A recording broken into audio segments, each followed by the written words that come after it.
Hey everyone, today we are going to learn about preamble of Indian Constitution. I am sure कि इस video के बाद preamble से related आपके जितने भी डाउट्स होंगे वो क्लियर हो जाएंगे। बहुत सारे प्रोडक्ट्स होते हैं जो आते हैं यूजर्स मैनुअल के साथ।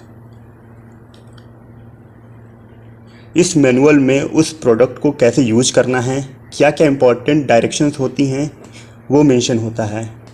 ठीक उसी तरीके से हमारे कॉन्स्टिट्यूशन का भी एक यूजर्स मैनुअल है जिसको हम कहते हैं preamble. American constitution first to begin with preamble. ये एक इम्पॉर्टेंट पॉइंट है, इसको हमें याद रखना है। अब प्रीएम्बल होता क्या है? What is preamble? किसी भी बिल लेजिस्लेशन के इंट्रोडक्टरी पार्ट को प्रीएम्बल बोलते हैं। तो हम ये कह सकते हैं कि ये एक इंट्रोडक्शन होता है या फिर एक प्रीफेस होता है। इसको हम समरी या इसेंस भी बोल सकते हैं। एन.ए. पलखीवाला ये एक ज्यूरिस्ट थे। इन्होंने प्रीएम्बल के बारे में कहा है कि ये identity card of the constitution है। के.एम. मुंशी, इन्होंने प्रीएम्बल के बारे में कहा है कि ये पॉलिटिकल हॉरोस्कोप है।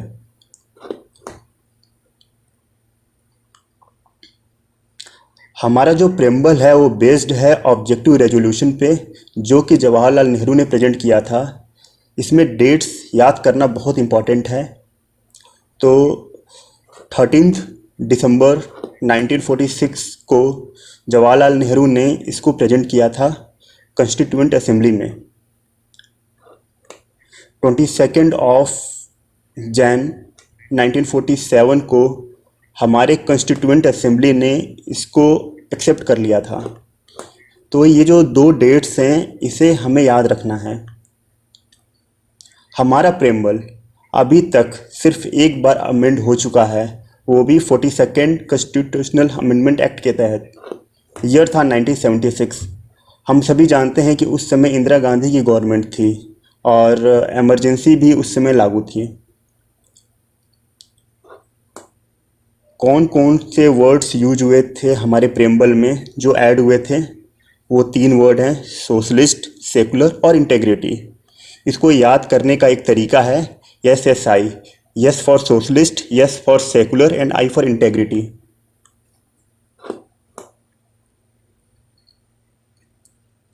ये जो प्रीएम्बल है ये है बिफोर अमेंडमेंट, और ये वाला जो प्रीएम्बल है आफ्टर अमेंडमेंट। तो इसमें हम देख सकते हैं कि जो इसमें 3 नए वर्ड्स जोड़े गए हैं वह हैं सोशलिस्ट, सेकुलर और integrity. Here is integrity.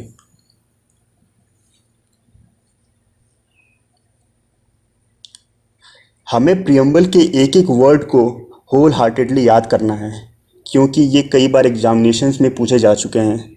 UPSC में पूछा जा चुका है और स्टेट पीएससी में भी पूछा जा चुका है। We the people of India having solemnly resolved to constitute India into a sovereign, socialist, secular, democratic republic and to secure to all its citizens justice, social, economic and political. Justice, इसमें 3 types की justice की बात की गई है, that is social, economic and political. इसको याद करने का निमोनिक है SEP, social, economic and political. Liberty, liberty of thought, expression, belief, faith and worship.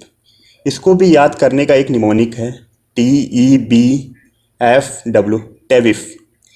या फिर एक और मेथड है जिससे हम इसे याद कर सकते हैं। जैसे सबसे पहले थॉट्स आते हैं, उसके बाद हम अपने आप को एक्सप्रेस करते हैं, फिर हमारा एक बिलीफ सिस्टम डेवलप होता है, आफ्टर बिलीफ सिस्टम हमारा फेथ डेवलप होता है, और हम सभी जानते हैं कि फेथ के बाद वर्शिप डेवलप होता है। तो ये एक निमोनिक है जिससे हम इसको याद रख सकते हैं। Equality of status and opportunity, and to promote among them all fraternity, assuring the dignity of the individual and the unity and integrity of the nation. In our Constituent Assembly, this 26th day of November, ये है 26th of November 1949। इस date को हमें याद रखना बहुत ज़रूरी है। Do hereby adopt, enact and give to ourselves this constitution। तो हमारा जो कॉन्स्टिट्यूशन है अडॉप्ट कब हुआ था? 1949 को हुआ था, 26 नवंबर 1949 को हुआ था। ये इन्फोर्स कब हुआ था? ये इन्फोर्स हुआ था 26 ऑफ जनवरी 1950 को। अब हम लोग देखेंगे कि इंग्रेडिएंट्स या कंपोनेंट ऑफ प्रेम्बल के बारे में। टोटल हम लोगों ने 4 पार्ट्स में डिवाइड किया हुआ है। First one is source of authority. Source of authority कौन है? People of India. People of India as हमारा जो प्रेम्बल है कैसे स्टार्ट होता है? We the people of India से। Second one is nature of Indian state. कैसा है नेचर? कैसा है? It is sovereign, socialist, secular, democratic, republic. Third one is objectives of constitution. हमारे कॉन्स्टिट्यूशन का ऑब्जेक्टिव क्या क्या है? तो वो है justice, liberty, equality and fraternity. These are the mnemonics JLEF, JLF। We will just learn it. J for justice, L for liberty, E for equality and F for fraternity. And the last one is date of adoption. कब हुआ था? 26 of November 1949।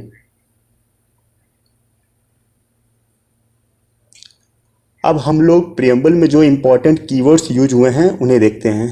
पहला word है sovereign. Sovereign का मतलब होता है कि you are master of your own.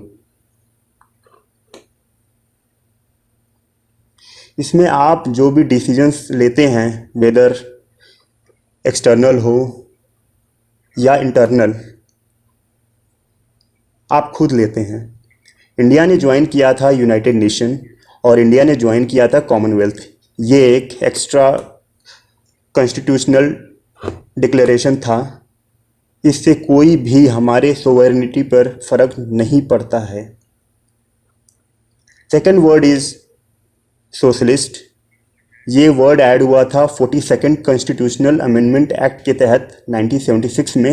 Indira Gandhi की उस समय गवर्नमेंट थी। इंडिया फॉलो करता है डेमोक्रेटिक सोशलिज्म को, ना कि कम्युनिस्टिक सोशलिज्म को। कब कम्युनिस्टिक सोशलिज्म को नहीं फॉलो करता है। अब सुप्रीम कोर्ट ने डेमोक्रेटिक सोशलिज्म के बारे में क्या कहा है? सुप्रीम कोर्ट ने कहा है कि यह पॉवर्टी, इग्नोरेंस, डिजीज और इनइक्वालिटी ऑफ अपॉर्चुनिटी को ख़त्म करता है।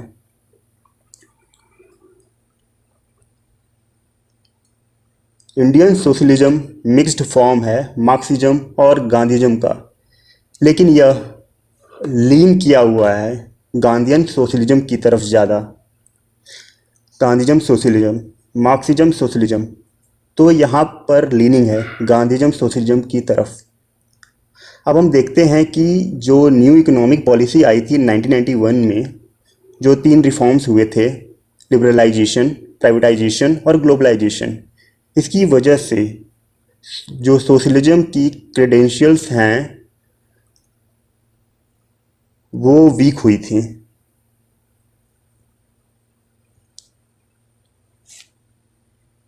जो तीसरा वर्ड है जो हमारे प्रेम्बल में मेंशन हुआ है वो है secular. Secular word 42nd constitutional amendment act 1976 के तहत ऐड किया गया था। इसका मतलब ये नहीं कि हमारा जो कॉन्स्टिट्यूशन है सेकुलरिज्म को फॉलो नहीं करता था। हमारा कॉन्स्टिट्यूशन हमेशा से ही सेकुलरिज्म के प्रिंसिपल पर बेस्ड रहा है। फॉर एग्जांपल आर्टिकल 25 to 28 जो कि एक फंडामेंटल राइट के अंदर आता है।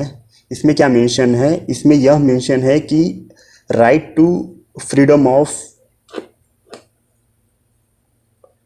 रिलीजियन। अब हम आगे देखते हैं। हमारा constitution positive concept of secularism को फॉलो करता है। पॉजिटिव कॉन्सेप्ट ऑफ सेकुलरिज्म क्या होता है? इसमें जितने भी रिलीजन होते हैं उनका जो स्टेटस होता है सेम होता है और उनको स्टेट का सपोर्ट प्राप्त होता है। अब हम देखते हैं कि नेगेटिव कॉन्सेप्ट ऑफ सेकुलरिज्म क्या होता है। इसमें स्टेट किसी भी रिलीजन को सपोर्ट नहीं करता है। फोर्थ वर्ड है डेमोक्रेटिक, जो हमारे प्रियम्बल में मेंशन है। तो डेमोक्रेटिक पॉलिटी बेस्ड होती है डॉक्ट्रिन ऑफ पॉपुलर सोवरेनिटी पे, जिसमें लोगों के पास सुप्रीम पावर होता है। जो डेमोक्रेसी टर्म है हमारे कॉन्स्टिट्यूशन में बहुत ही ब्रॉडर सेंस में यूज हुआ है, जैसे सिर्फ पॉलिटिकल टर्म में ही नहीं यूज हुआ है, ये सोशल और इकोनॉमिक टर्म दोनों में यूज हुआ है। नेक्स्ट वर्ड है रिपब्लिक। कोई भी डेमोक्रेटिक पॉलिटी होता है वो दो टाइप का होता है, एक होता है मोनार्की और एक होता है रिपब्लिक। मोनार्की में क्या होता है कि जो हेड ऑफ स्टेट होता है वो होता है हेरिडेटरी पोजीशन पे, और रिपब्लिक में क्या होता है, जो हेड ऑफ स्टेट होता है वो हमेशा इलेक्टेड होता है। अब इलेक्टेड में भी दो तरीके से हो सकता है, या तो डायरेक्टली इलेक्टेड हो या इनडायरेक्टली इलेक्टेड हो। जो डायरेक्टली इलेक्टेड हम देखते हैं in the case of USA, indirectly elected हम देखते हैं in the case of our own country that is India. अगला वर्ड जो हमारे प्रेम्बल में है वो है जस्टिस। जस्टिस तीन टाइप्स की हमारे प्रेम्बल में मेंशन है।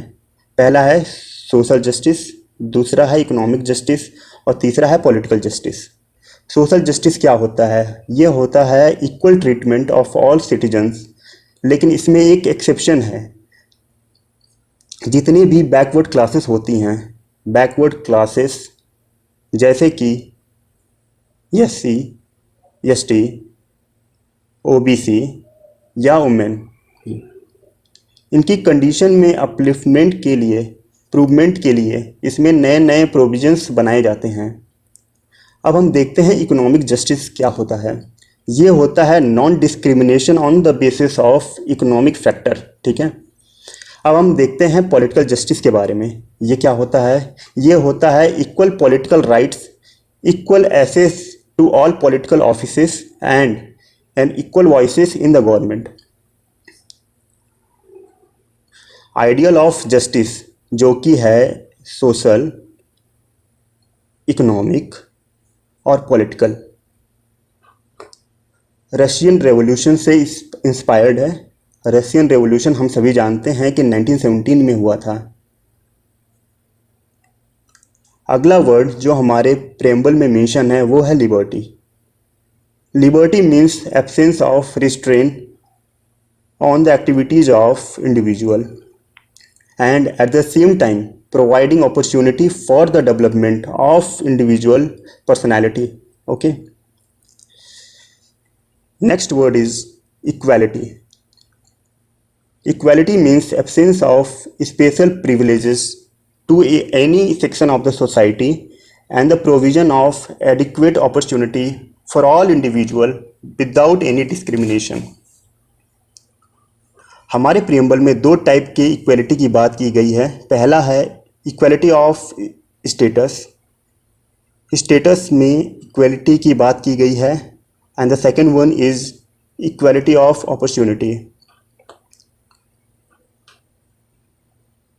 नेक्स्ट वर्ड जो कि हमारे प्रियम्बल में मेंशन है वो है fraternity.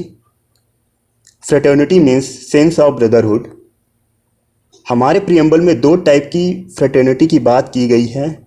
First one is dignity of individual and the second one is unity and integrity of nation.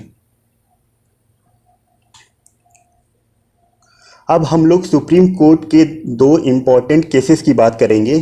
First one is Berubari case and second one is Kesavananda Bharati case. Berubari case 1960 में हुआ था और केशवानंदा भारती केस 1973 में हुआ था। बेरुबरी केस में सुप्रीम कोर्ट ने observe किया कि preamble is not part of constitution, तो इसका इम्प्लीकेशन ये हुआ कि इसको आर्टिकल 368 के अंदर इसको अमेंड नहीं किया जा सकता। केशवानंद भारती केस में सुप्रीम कोर्ट ने कहा कि preamble is a part of constitution, so under article 368 it can be amended.